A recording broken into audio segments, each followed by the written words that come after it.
coming, and it's really an honor to be a part of this panel and just to put this whole thing together.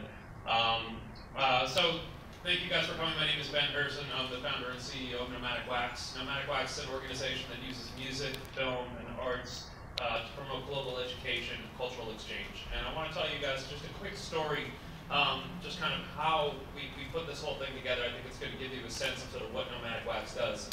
So it's the summer of 1999. I've never been to Africa before, never been to Senegal before, and I'm on the street corner in Dakar near Marshal Sandaga. And I'm with my friend Abdoulaye, who brought me there. And I said, you know, going back in a couple days, love to get some music. Let's go to the cassette stand. Anybody ever been to Marshal Sandaga? Raise your hand. You know, some people you haven't. All right, so you know how it is. So basically, like, you know, you can get anything there, you know, bootleg Adidas and Nike, and they've got, you know, cassettes, and now they've switched over to CDs. But so I went up and asked the guy, I said, well, I'm going back to the States in a couple days, what would you recommend that I get? So the first thing he gives me some Bob Marley and Biggie Smalls bootlegs. It's 1999, right?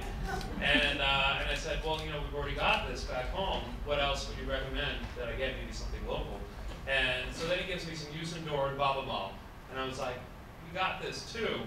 What else would you recommend that maybe something I hadn't heard of before? That's when he was like, oh, let me see. Kind of goes to the back. He gives me DK Rap, right? Which is this seminal underground hip hop recording made, you know, in '99, like all the Senegalese hip hop architects. So I looked at it like, hip hop in Senegal, interesting. Great, I'll take it. Go back home, start listening to it. My friend Abdoulaye starts translating it for me, and he's like, this is interesting stuff. It's kind of political, socially conscious.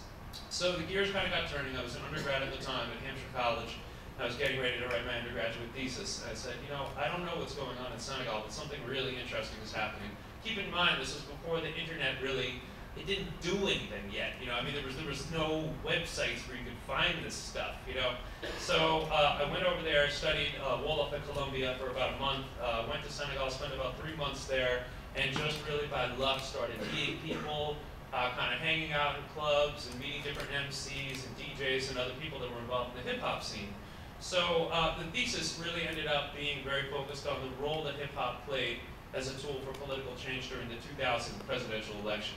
And for me, what I saw happening in Senegal, it blew my mind, what I saw happening with the hip-hop scene. And I felt like I kind of like almost stepped into some kind of time machine or something. And I was like, I cannot believe that this has happened, that hip-hop is like actually used as a tool for political change, that young people are actually changing, you know, politics through the music, through these creative, nonviolent ways. And the New York Times hadn't written about it, the NPR hadn't written about it, just kind of like, an election happened, you know, first change in parties in an African country in 40 years, whatever, it's not really news.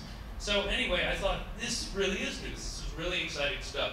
So that really kind of gave me the idea for Nomadic Wax, which was to provide a platform for this kind of music and media that was being made, not just in Senegal, but, you know, as you're hearing about, all over the world. So that gave birth to this whole concept. Originally we started kind of as a fair trade record label, and then eventually began producing documentary film, with the focus always being how to use this media, how to use this music as an educational tool. To do it in different and engaging ways, so that you're entertaining people, but you're entertaining people and they're actually taking something away from it, they're learning something from it. And that's it in a nutshell, so thank you all for coming.